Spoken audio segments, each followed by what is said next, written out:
Amados, hoy he venido a vosotras para tener una conversación como de madre a hijos. Quiero comentarles con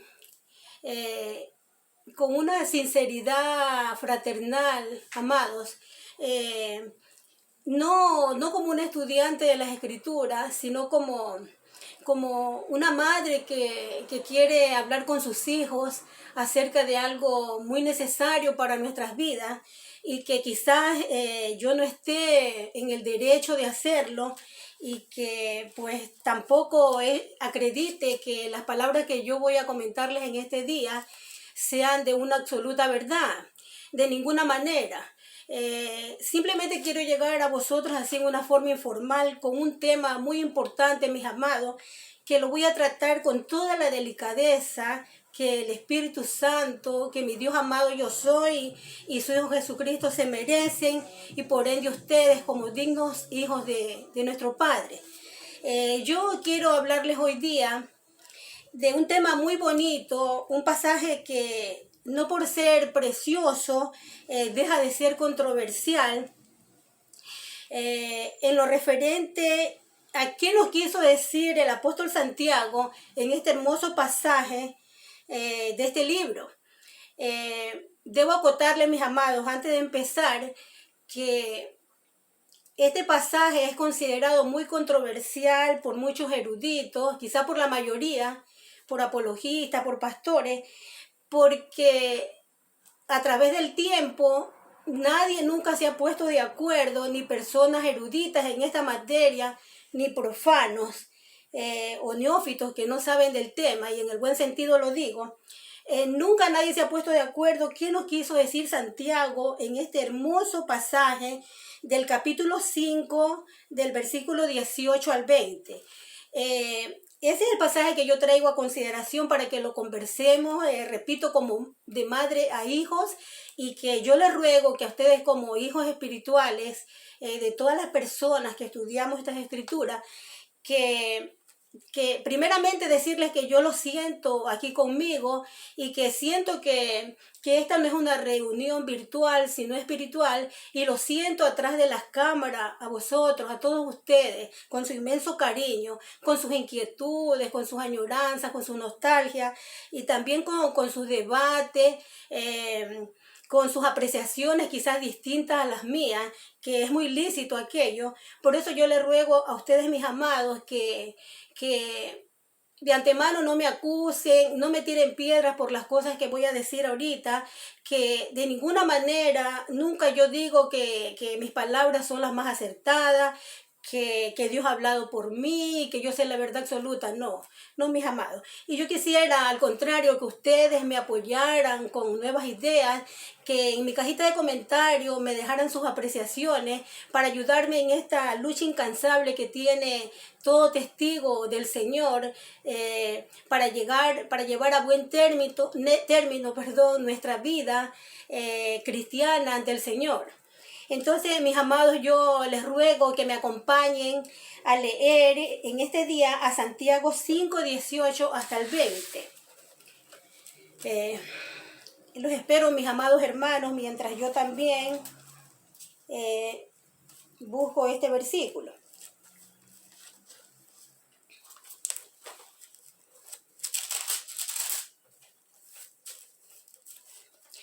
Aquí está Santiago 5, 10. Leamos desde el 19, amados, no es desde el 18, sino desde el 19. Dice así: hermanos, si alguno de entre vosotros se ha extraviado de la verdad y alguno le hace volver, versículo 20, sepa que el que haga volver al pecador del error de su camino, salvará de muerte un alma y cubrirá multitud de pecados. Voy a tomarme la atribución de volver a repetir estos versículos, amados, para que nos llegue no solamente a nuestro sentido, sino a nuestro corazón. Dice así la palabra de Dios, Santiago 19 al 20, dice: hermanos, si alguno de entre vosotros se ha extraviado de la verdad y alguno le hace volver, sepa que el que haga volver al pecador del error de su camino, salvará de muerte un alma y cubrirá multitud de pecados. Hasta aquí nomás, mis amados hermanos.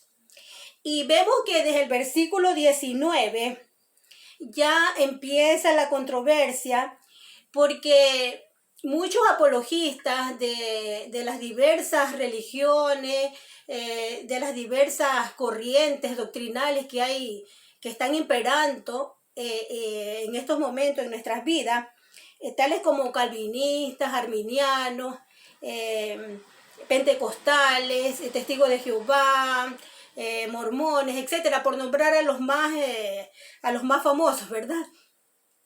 Entonces, desde aquí vemos que desde el versículo 19 empieza la controversia. ¿Por qué digo controversia? Porque muchos hermanos dicen que cuando está hablando esto Santiago aquí, dice que está hablando del hermano que está en el mundo, que no está en la congregación sentado con nosotros. Y hablo como que yo estuviera sentada en una congregación humana, cuando yo ya he explicado que no es así, mis amados hermanos, porque yo estoy consciente que la palabra iglesia quiere decir congregación y no un edificio, no cuatro paredes. En todo caso, en estos momentos estamos congregándonos aquí, mis amados hermanos, ¿no? Entonces, volvamos al tema, que muchos apologistas bíblicos dicen que este versículo lo dijo Santiago, lo dijo a nosotros, lo que ya sabemos las escrituras, para que tratemos de hacer volver a la verdad al hermano que está en el mundo, es decir, al impío. Y pues otros dicen que se trata simplemente de que Santiago nos está encomiando a nosotros, los que ya hemos sido iluminados, a hacer volver del mal camino al hermano que se ha extraviado, ¿verdad? Y en el versículo 20 está la mayor interrogante, el mayor misterio encerrado aquí en este versículo tan pequeño, que dice: sepa que el que haga volver al pecador del error de su camino, salvará de muerte un alma y cubrirá multitud de pecados. Aquí hay una gran paradoja, porque muchos no se ponen de acuerdo, repito, y se preguntan que ¿a quién cubrirá la multitud de pecados? La persona que ha sido extraviada y que la hemos hecho volver al camino verdadero. ¿Será esa persona, esa alma, la que cubre multitud de pecados? ¿O es la persona, o sea, nosotros, que hacemos volver al pecador del error de su camino? Entonces, en base a eso, se va a basar estas palabras que no quiero alargarlas mucho para no serles gravoso. Les pido muchas disculpas, mis amados hermanos, primeramente, antes de empezar. Esto es como una introducción, que si por un momento resulto quizá un poquito aburridita o incoherente, porque estoy atravesando por muchos problemas que no quiero angustiarlos, mis amados, y ya parece que otra vez 15 días que no he subido video, y hoy día quise hacerlo con esta pequeña porción para no negarnos ni a ustedes ni a mí misma el alimento diario.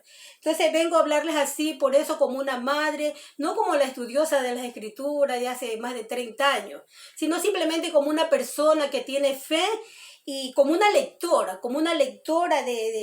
así nomás normal de estas escrituras, como una persona que recién entra a los caminos del Señor y que abre las escrituras y de pronto se encuentra con estas hermosas palabras. Y nos encontramos como el eunuco etíope cuando le preguntó a Felipe de quién habla las escrituras. Esto que está diciendo aquí, cuando se leía Isaías, creo que leía el etíope, ¿no? Con Felipe. Entonces, así mismo me encuentro yo como sorprendida, así como el eunuco etíope. Hagamos de cuenta que estoy como sorprendida, mis amados hermanos, que por primera vez estoy leyendo estas palabras. Por eso les dije al principio que quiero llegar a ustedes como una madre cualquiera a sus hijos, como una persona que no tiene conocimiento de las escrituras por muchos años, para de esta manera también demostrarles a ustedes que Dios a veces les dice a los pequeños las cosas, a veces como para avergonzar a los sabios y a nosotros los estudiosos, diciendo que sabemos mucho, pues a veces no sabemos nada. ¿Ya? Entonces eso, mis amados hermanos, para yo sustentar la opinión que tengo acerca de estos versículos, que se los voy a decir brevemente, yo he entendido esto ahorita como una lectora de las escrituras y también como una estudiosa de las escrituras, que cuando Santiago dice cubrirá multitud de pecados, se está refiriendo a nosotros, a los testigos, a los comisionados para predicar estas buenas nuevas, a las personas que hacemos volver del mal camino, a un hermano que se ha extraviado de la verdad. En este caso también yo pienso que se está refiriendo al hermano que ya ha sido iluminado, que fue iluminado, que gozó del siglo maravilloso, de esta época de Cristo, que se gozó del Espíritu Santo y recayó. Pero parece ser que ha recaído, pero no con pecados de muerte como de los que nombra Juan en su capítulo 5, ¿verdad? Primera de Juan. Entonces parece que aquí pues hay arreglo para el asunto, ¿no? Y de eso es que les quiero hablar, mis amados hermanos, que para aclarar esta suposición mía o esta teoría mía o esta hipótesis de que el apóstol Santiago se está refiriendo a nosotros los iluminados, a los que seguimos fieles al Señor, a los que no nos hemos desviado de sus caminos, que en el momento que nosotras, con gran misericordia, como el Señor nos ha dicho, que prediquemos esta palabra a toda persona, y que hagamos volver del camino a los pecadores, pues nos está diciendo a nosotros, nos hace una promesa maravillosa de que vamos a cubrir multitud de pecados.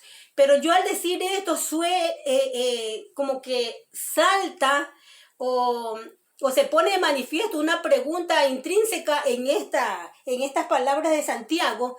¿Qué multitud de pecados vamos a cubrir si se supone que Jesucristo, cuando murió en la cruz, nos limpió de todo mal?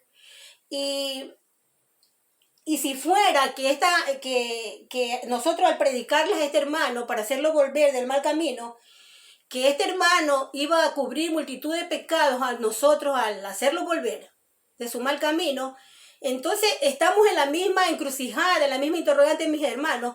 No es que el Señor Jesucristo con su muerte nos libró de todo pecado pasado y futuro con su gran sacrificio.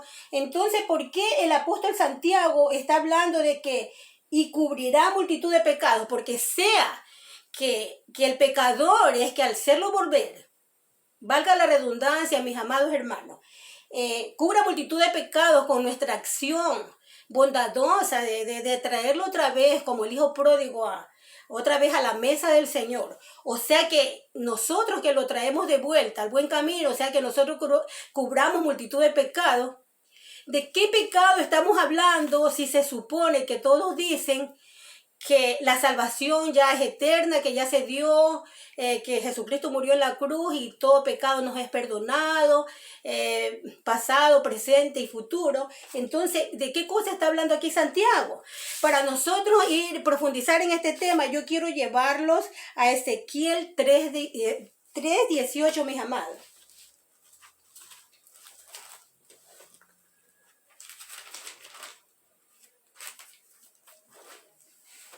Ezequiel 3:18.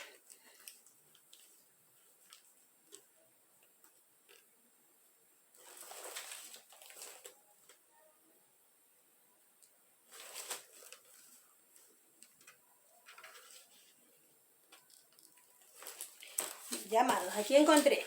La palabra del Señor dice así, y tiene como título el Atalaya de Israel. Cuando yo dijere al impío, de cierto morirás, y tú no le amonestares ni le hablares para que el impío sea percibido de su mal camino, a fin de que viva, el impío morirá por su maldad, pero su sangre demandaré de tu mano. 19, versículo 19. Qué interesante que estos mismos versículos que están aquí en Ezequiel 18, 19, 20 son los que nos aclaran el asunto de Santiago, que también estamos hablando del 18, 19 y 20. Muy interesante aquello, mis amados, tomen nota. Y dice el 19, no, pero si tú amonestares al impío y él no se convirtiere de su impiedad y de su mal camino, él morirá por su maldad, pero tú habrás librado tu alma. Ya, mis amados. Y también tengo Ezequiel 33:8.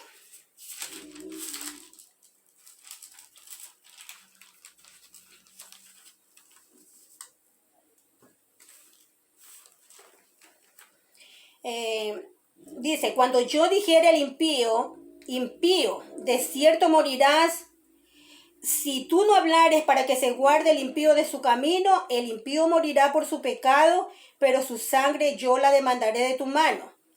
Y si tú avisares al impío de su camino para que se aparte de él, y él no se apartare de su camino, él morirá por su pecado, pero tú libraste tu vida.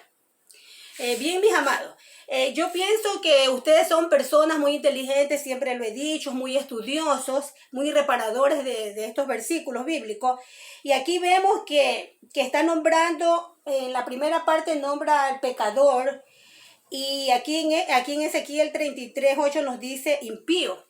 Y sabemos que la palabra impío quiere decir una persona que hace maldad, que hace obras impíamente o de maldad.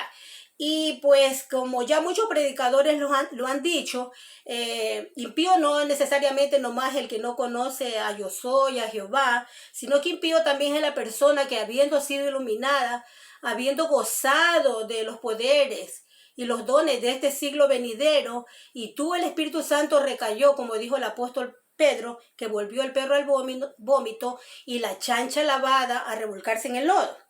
Entonces vemos que nos está diciendo aquí las ventajas que veo yo, y de quién está hablando, es que dice que el impío, si él no escuchare, morirá. Y que, sin embargo, nosotros que le hemos avisado, él no va a demandar la sangre de esa persona de nuestra mano, sino que al contrario dice,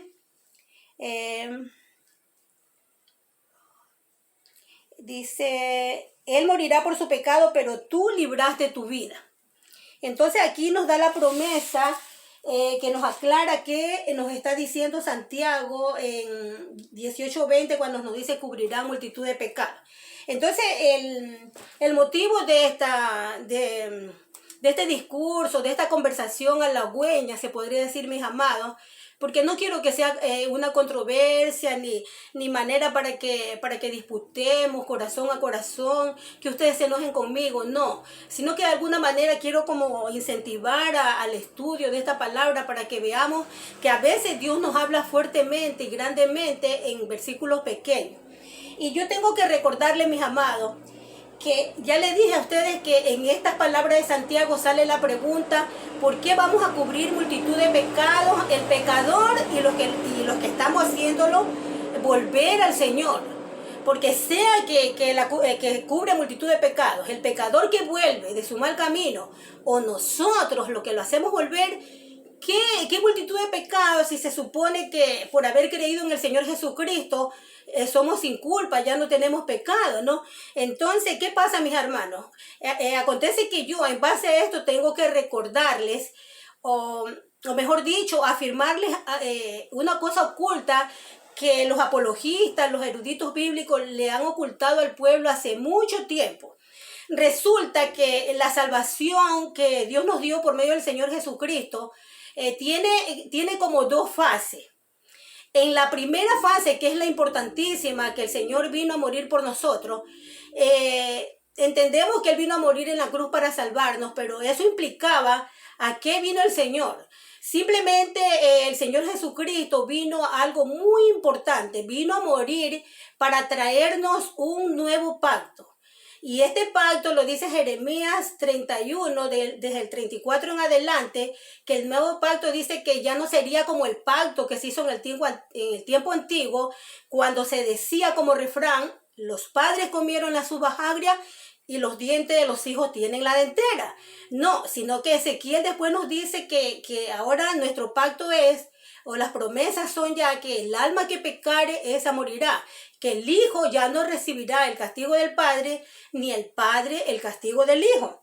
Entonces el pacto es, dice, que muchos lo dejan pasar y lo toman como poca cosa, como algo que no importa, que no es necesario, que dice, ya nadie le enseñará a su hermano, conoce al Señor, sino que todos me conocerán. Y eso implica que la venida del Señor Jesucristo fue para él de morir y subir a los cielos y mandarnos un nuevo consolador, que iba a ser el espíritu de adopción, el cual clama en nosotros, Abba Padre. Por medio de este Espíritu Santo de adopción, ya no del Padre, porque en el tiempo antiguo teníamos el Espíritu del Padre. Antes de conocer al Señor teníamos el Espíritu del Padre. Una vez que hemos conocido al Señor, ahora gozamos del Espíritu del Hijo, que es el Espíritu de adopción, el cual clama, repito, Abba Padre. Y por medio de este Espíritu de adopción, el cual el Señor Jesucristo dijo que no nos pusiéramos tristes, porque era necesario que Él se fuera para que viniera este Consolador. Ese Espíritu Consolador era el que nos iba a traer, nos iba a sellar nuestro corazón por medio de la unción verdadera, que era la que nos iba a enseñar todas las cosas, como lo dice Juan en sus cartas. Entonces vemos, para resumirles, para no hacerles el cuento largo, mis amados, que en sí la salvación del Señor Jesucristo implicaba reconciliación con el Padre. Porque si Él no nos reconciliaba, estábamos enemigos de Él y nada de lo que hiciéramos, ni así nos diéramos latigazo, camináramos largas jornadas de rodillas, que hiciéramos toda clase de sacrificio, que matáramos bueyes engordados, como lo hacía el pueblo de Israel antiguamente, que hiciéramos tortas, que sacrificáramos palominos, tantas cosas, mis amados, no hubieran servido si el Señor Jesucristo no nos hubiera reconciliado con el Padre. Entonces, ¿qué pasa, mis amados, en esta reconciliación? Esta es la salvación que nos trajo el Señor Jesucristo. Reconciliación con el Padre. Y la segunda fase ya entraba lo que dijo David, que era el ministerio de la retribución. Porque primero fue el ministerio de la reconciliación por medio del Hijo.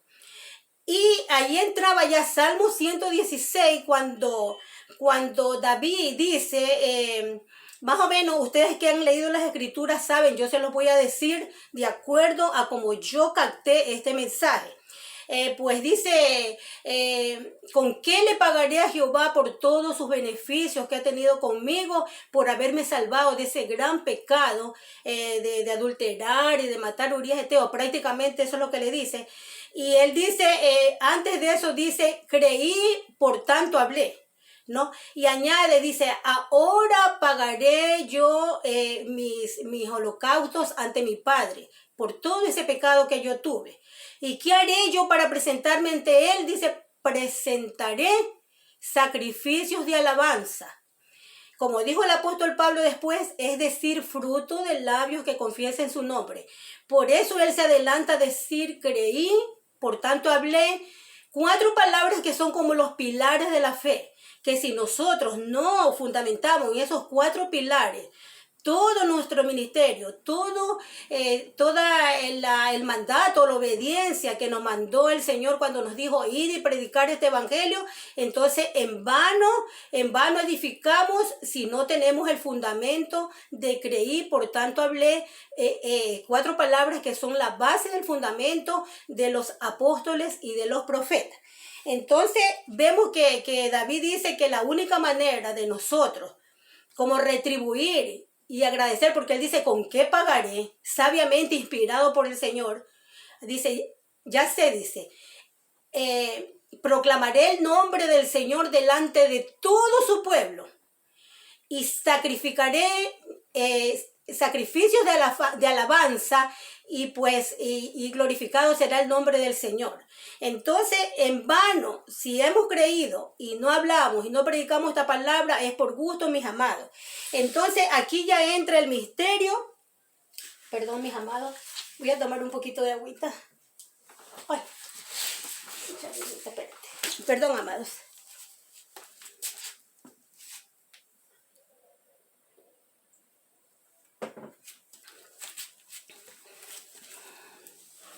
En vano nosotros decimos que hemos creído si no hacemos, si no contribuimos y obedecemos a la gran misión que nos dijo el Señor Jesucristo, ¿verdad? Entonces, ¿qué acontece, mis amados hermanos? Resulta que todos se han confundido, creen que la salvación que nos vino a traer el Hijo era para estarnos a cada rato como, yo siempre digo, como que si fuera un desinfectante, como que si nosotros fuéramos alimaña y tendríamos necesidad de, qué sé yo, de insecticida, así de inmunda cogemos a la sangre del pacto, como que tendría necesidad de a cada rato de estarnos bañando, limpiando, como que si fuera un champú, siempre he dicho, para limpiar nuestro cabello. Entonces creemos que la sangre de Cristo era para cada rato estarnos perdonando. Y sí, Él nos perdonó una vez y para siempre de todos nuestros pecados. Y nos presentó como una ofrenda nueva, como un trigo limpio ante el Señor. Prácticamente como un pizarrón en blanco para que nosotros escribamos nuestras vidas. Por eso yo siempre he dicho que la misión implícita en todo el sacrificio del Señor fue también venir no solo a salvarnos, a reconciliarnos con el Padre, porque repito, la salvación que nos trajo Jesucristo fue reconciliación con el Padre. Y pues nos dejó ya como una nueva criatura para que nosotros ya seamos el arquitecto de nuestra vida. Nos dejó en un pizarrón blanco. Y pues repito siempre, mis amados, y nunca olvidar que el Señor al venir a salvarnos vino sobre todas las cosas primero a darnos un nuevo pacto, para ponerlo como un sello sobre nuestro corazón, para transformar este corazón de carne, sucio, maloliente, en un corazón precioso, de nardo puro, obediente a su Padre y al Hijo. Entonces Él nos vino a enseñar a librarnos de las acechanzas del diablo. Por eso Él dice en su palabra que nos vistamos de toda la armadura de Dios con la cual podemos resistir al maligno, ¿verdad? Y pues prácticamente siempre he puesto una parábola humana que Él es como un gran nadador que nos sacó de aguas turbulentas y no solo nos sacó, sino que nos enseñó a nadar. Nos enseñó a nadar vigorosamente para que no cayéramos otra vez en las acechanzas de las cuales fueron partícipes nuestros primeros padres, Adán y Eva. Entonces, por eso es, mis amados, que nosotros, si decimos que no pecamos, si bien es cierto, hacemos mentiroso al Señor de la gloria, porque la sangre de su Hijo Jesucristo, una vez que nos libertó, de una vez y para siempre, nos cubre eternamente de pecados que cometamos nosotros, pero que pecados que sean involuntarios y que no sean pecados de muerte, de los cuales habló el apóstol Juan y que yo ya en muchos videos los he explicado. Entonces, mis amados, ese es el interrogante de este día. ¿De qué se trata esto de cubrir multitud de pecados? Alegrémonos, mis amados hermanos, porque esta controversia es muy difícil de dilucidarla. Solamente el Señor nos puede dar el veredicto final acerca de qué significa. Pero, sin embargo, nosotros tenemos que escudriñar las Escrituras para llegar a un consenso, mis amados, y pues el consenso está en este momento. Que sea que, como muchos eruditos dicen, que quizás está hablando que el pecador es el que va a cubrir multitud de pecados con nuestra labor misericordiosa de traerlos nuevamente como hijo pródigo a la mesa del Señor y ponerle su túnica, su anillo, con la verdad del Evangelio y de la reconciliación con el Padre. Y esto en pequeñez, porque ya los digo que ya Jesucristo nos reconcilió a toda la humanidad. Y de ahí en adelante nosotros tenemos que hacer, terminar la segunda fase, que es la retribución. Por eso es que en muchos pasajes de las Escrituras, no solamente Santiago, Pablo, todos nos dicen que tenemos que perseverar en la palabra para ser salvos. ¿Y por qué tenemos que perseverar si ya el Señor nos salvó para siempre? Entonces ahí está la confusión, que todos han entendido mal que la salvación del Señor se llamó reconciliación con el Padre. Y una vez que nosotros somos nueva criatura, ya depende de nosotros correr esta gran carrera, como dijo el apóstol Pablo, y luchar. Y en un estadio todos corren, pero todos no llegan, mis amados hermanos. Entonces alegrémonos, benditos del Señor, que podemos cubrir multitud de pecados cuando salvamos a un hermano que esté extraviado de la verdad. Y ese hermano también que vuelve a los caminos, al corazón de Dios, también cubre multitud de pecados por haber sido obediente, por creer a nuestra palabra, porque hemos sido enviados. Mis amados, me despido y pues les ruego otra vez que no se enojen conmigo. Esta fue una perlita que quise traerles hoy día, mis amados. Hasta pronto. Lilia desde Chile les hablo, ¿ok?